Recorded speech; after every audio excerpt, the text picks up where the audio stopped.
But right off the bat, the odds are 95 to 5 that he's thinking, acting, and talking like the wrong group. They're wonderful people. They love him. They'd do anything in the world for him. They want him to succeed.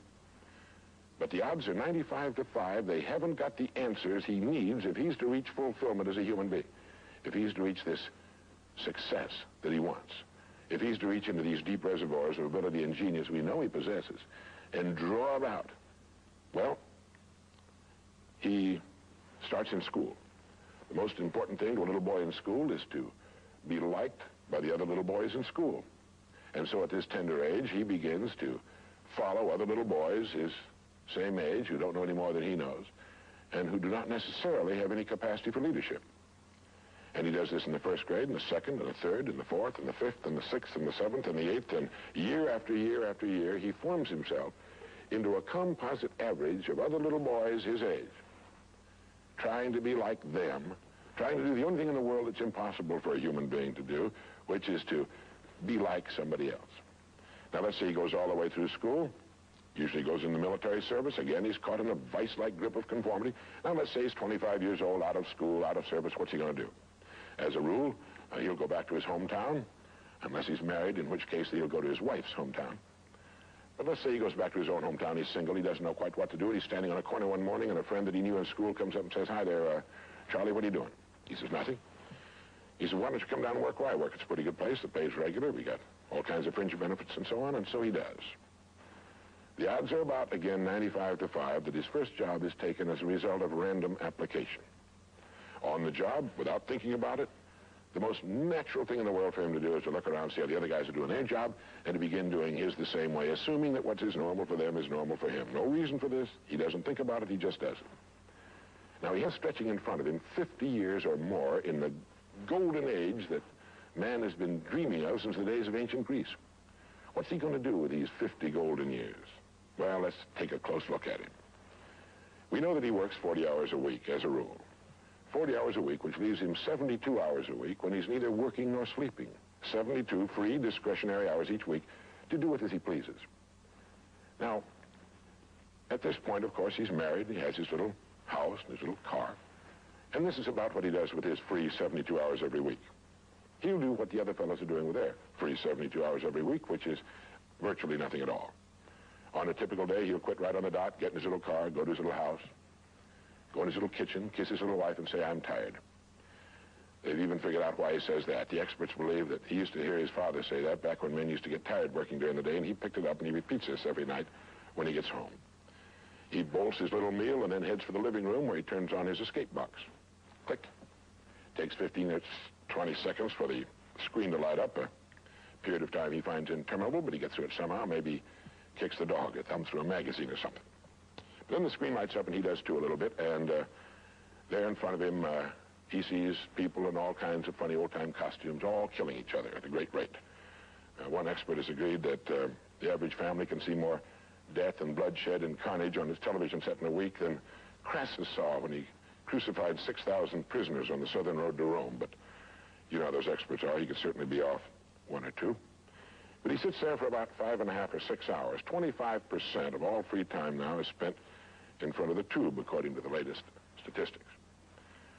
Now, there's nothing wrong with this particularly, except that he's watching other people who are earning excellent incomes in the pursuit of their careers, while he doesn't make a nickel, and gets the only two things you can get from watching TV on that kind of a schedule. He gets red eyes and a hollow head. Now, this is not meant to be an indictment of television. I've got a couple of television sets at home, too. I have a couple of cars at home, too, but I don't go home at night and drive around the block for 6 hours. If there's someplace I want to go, fine. My car will take me there. If there's a great program, like a golf match or something like that, I want to see it. But he sits there for 6.5 hours until finally his wife, who's a little more practical than he is, taps him on the shoulder and she says, "Charlie, I think it's about time you went to bed. You've got to get up in the morning, go to work." He's okay, and he shuts it off. He knows how to do that. He just shuts it off and goes to bed. Next morning he gets up and he does this all over again. He does this every day for 40 years. At the end of 40 years, he's retired, which always kind of catches him by surprise. No one's ever figured that one out either. And then he dies at 85 or 90, the way medical science is moving us along, out of sheer boredom. Well, what's the problem?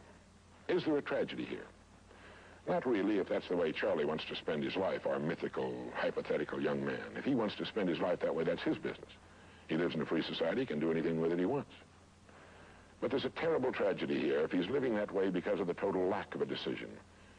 If he's living that way simply because he's still doing what he was doing in the first and second grade, and that's going along with the fellows up and down the block on the unspoken assumption that they know how to live, then there's a real tragedy there, because they've never known how to live, not in all the recorded history of mankind. He never finds out who he is. He never reaches into the deep depths of his abilities, his talents. He never learns that he can have just about anything he wants in the world, that he can call his own shots, tell his own fortune, and it's kind of a pity. Well, what's needed? Well, what's needed, I think, is a checklist, like an airplane pilot uses. I think that living successfully is as important as flying an airplane. And here's some of the things that I think should be on that checklist that could help this man live a more meaningful, more interesting, more exciting, more enjoyable life. The first thing that he ought to have on his checklist, in my opinion, is the word a goal. A man without a goal is like a ship without a rudder. He doesn't know where he's going. He then belongs to that 95% that are just living day by day, month after month, like a starfish or an amoeba. He needs to know where he's going. Back in the early days of navigation, sailors used to see a strange sight in the Antarctic. They'd see a giant iceberg towering high out of the sea, and it would be moving against the wind. The wind would be blowing this way. The great iceberg would be moving right into the teeth of the wind. And this, of course, frightened the sailors whose ships were powered by the wind, until it was discovered that, of course, only a fraction of the great berg was visible, and that its huge, ponderous roots were caught in the great currents of the ocean. And it was being borne purposely along its way, regardless of the winds and the tides on the surface. Well, this is what a man needs. He needs his roots deep in a great mainstream of his own choosing, and then he'll move along his way, regardless of the winds on the surface of his life or short-term expediency, and he'll get to where he's going.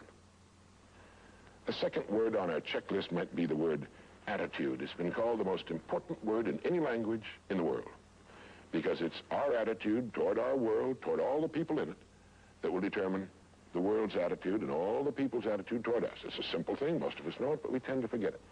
People will react to us according to our attitude. And our attitude is the greatest gift we can be given.